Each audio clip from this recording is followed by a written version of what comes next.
Assalamualaikum warahmatullahi wabarakatuh. Alhamdulillah wa kafa, wassalatu wassalamu ala nabiyyil mustafa wa ala alihi wa sahbihi wa man wafa. Rabbi zidna ilma warzuqna fahma. Amin amin ya rabbal alamin. Halo sobat ngaji, bertemu lagi bersama saya Aslul Fikri. Nah, pada kesempatan kali ini kita akan membahas sesuatu yang berbeda daripada pembahasan sebelumnya. Apa itu? Nah, pada kesempatan kali ini kita akan membahas dua kitab sekaligus. Loh, kenapa kita membahas dua kitab sekaligus? Karena pada kesempatan kali ini kita akan bahas sebuah hadis yang berkaitan antara kitab yang satu dengan kitab yang lain. Apa kitabnya? Nah, kitabnya ialah yang pertama adalah Mabadi Awaliyah yang telah kita pelajari sebelumnya, dan kitab Al-Arba'in An-Nawawi. Nah, terus apa yang berkaitan? Apa hadisnya yang sangat berkaitan? Nah, langsung saja pada kitab Al-Arba'in An-Nawawi, pada al-hadis awal, pada hadis yang pertama itu disebutkan bahwasanya an Amirul Mukminin Abi Hafiz Umar bin Khattab radhiyallahu anhu qala sami'tu Rasulullah sallallahu alaihi wasallam yaqul innamal a'malu binniyat wa innamal likulli imri'in ma nawa. Nah, dari Amirul Mukminin Abi Hafiz Umar bin Khattab. Nah, Abi Hafiz ini siapa? Nah, seperti yang kemarin saya sudah jelaskan, Abi Hafiz itu adalah kunyah yang artinya adalah Abi Hafiz, bapaknya Hafiz. Loh, terus nama aslinya siapa? Nama aslinya ialah Umar bin Khattab. Nah, Umar bin Khattab ini menjadi khalifah pada zamannya, maka dia di sini tertulis Amirul Mukminin. Nah, itu adalah penjelasan antara kenapa kok ada Amirul Mukmininnya, begitu. Lanjut.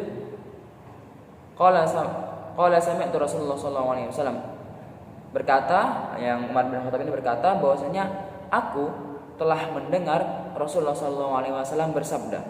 Apa sabdanya? Ini hadis yang sangat masyhur kita dengar. Innamal a'malu binniyat wa innamal likulli imri'in ma nawa. Sesungguhnya amal itu tergantung dengan niatnya, dan setiap orang akan mendapatkan sesuai dengan niatnya. Nah, hadis ini tertulis pada al-hadis awal, pada kitab Al-Arba'in An-Nawawi. Nah, namun juga tertulis pada kitab Mabadi Awaliyah, pada kitab Mustani, lebih tepatnya Al-Qaidah Al-Ula. Ini bagian kedua, kaidah pertama.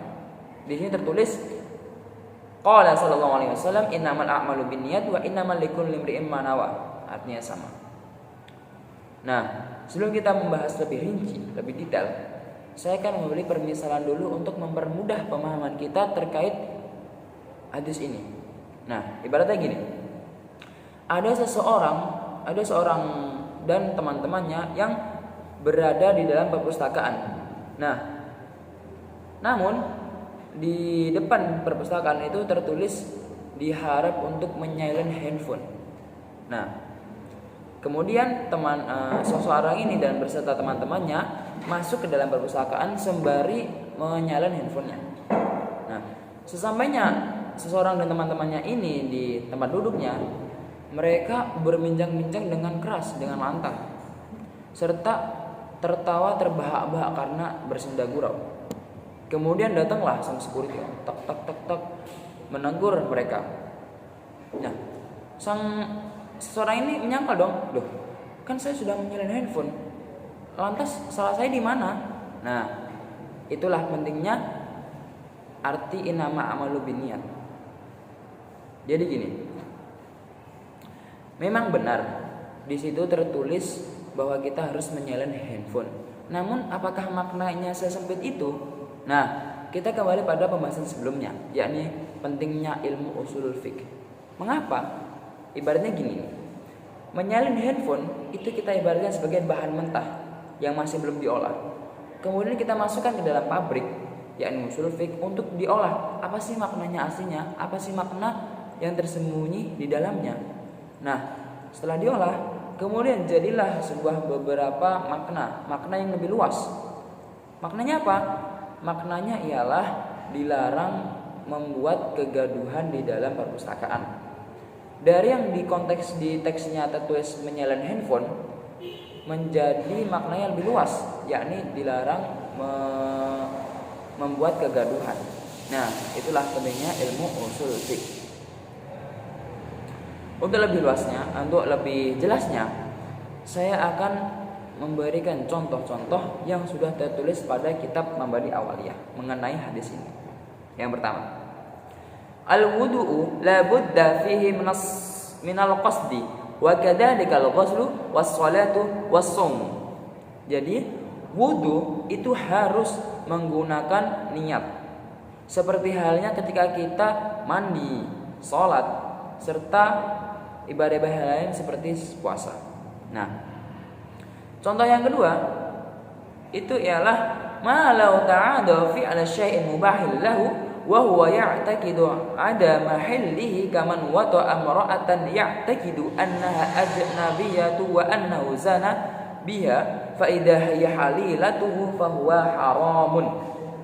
Nah, maksudnya begini. Suatu hari ada seorang suami yang telah beristri itu memboking pelacur alias wanita tunasusila. Nah, sang pelacur ini telah menyiapkan kamar atau ruangan khusus untuk sang suami ini, sang yang pengorder ini. Nah, kemudian sang suami datanglah ke tempat yang telah disepakati kan. Kebetulan sang pelacur ini mematikan lampu ruangannya sehingga ruangannya menjadi gelap gulita. Sang suami masuk ke dalam kamar, tak dan melakukan hal yang demikian. Ya, kita bisa anggap bercocok tanam lah. Sang suami dan pelacur ini bercocok tanam. Nah, ketika sudah selesai, sang suami ini menghidupkan lampunya untuk persiapan kembali ke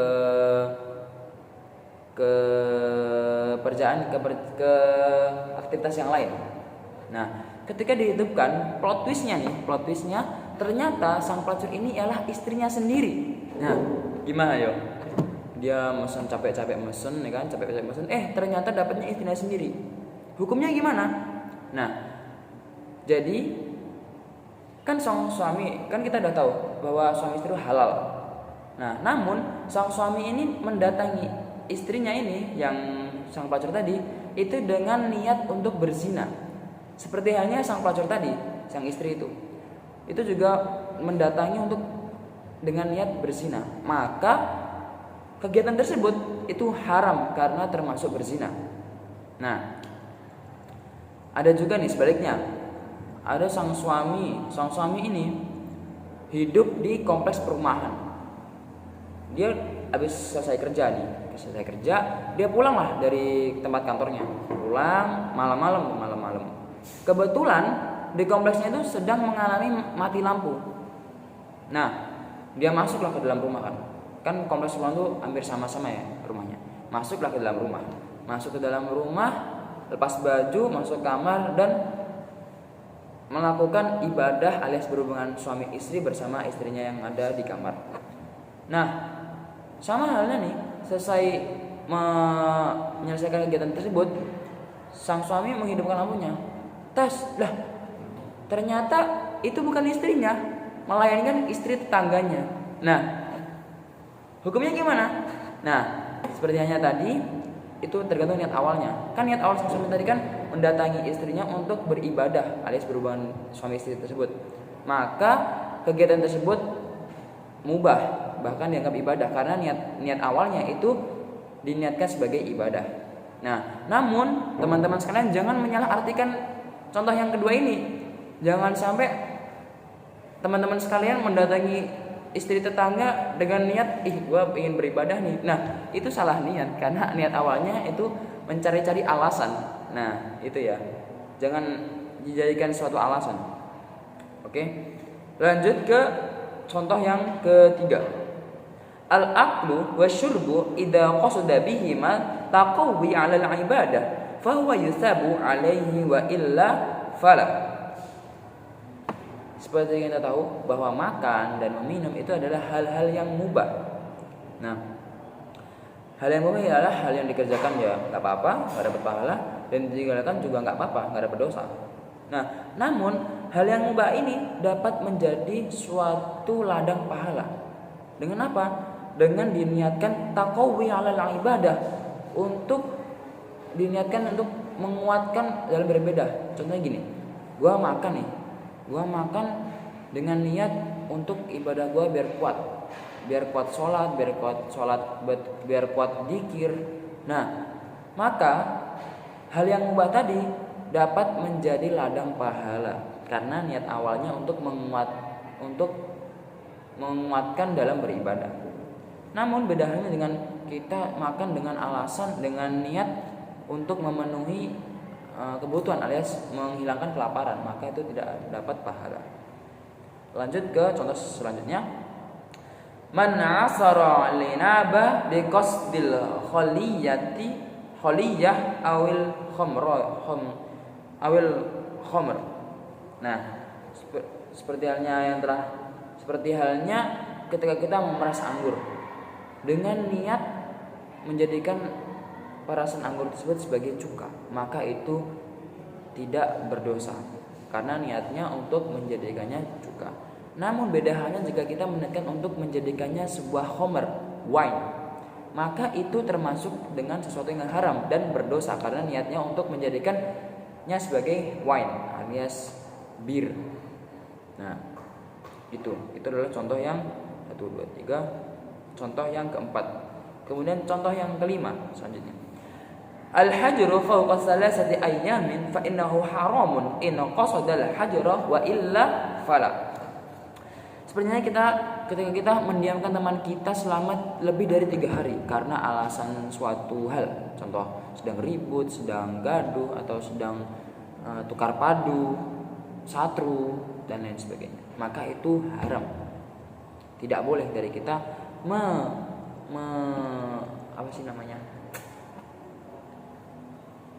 mengabaikan teman kita selama lebih dari 3 hari.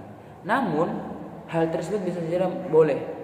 Loh, gimana? Boleh ketika ada teman kita yang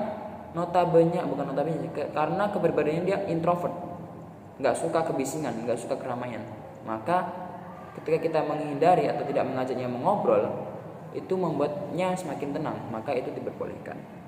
Nah, pahami konteksnya, pahami niatnya, tergantung pada niatnya masing-masing. Contoh selanjutnya ialah idza akhadha da'inu malal madini biqasdil istifa awis syariqah fala yuqta'u fil ula wa yuqta'u fis tsani. Nah, ibaratnya gini nih. Saya nih punya teman saya nih namanya Miftah. Miftah punya utang kepada saya sebesar 100 juta, ya kan? Nah, Miftah ini aslinya mempunyai duit 100 juta, namun tidak segera membayar kepada saya. Nah, pada suatu hari saya melihatlah uangnya itu ternyata ditaruh di dalam loker. Nah, kemudian saya mengambil uang tersebut dengan niat membayar utang yang tidak segera Miftah bayar.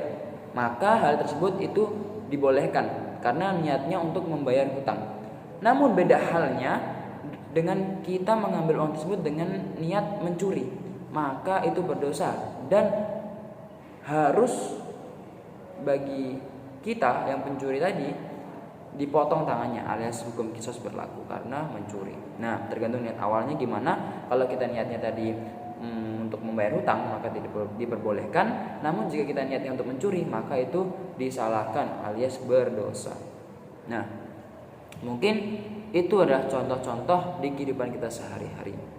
Nah, jika mungkin saya kira ini sudah cukup jelas terkait pembahasan hadis yang pertama tadi alias hadis yang mengenai tentang amal tergantung niat. Mungkin saya cukupkan sampai di sini. Wabillahi taufiq wal hidayah wa ridha wal inayah. Tsumma akhirul kalam. Wassalamualaikum warahmatullahi wabarakatuh.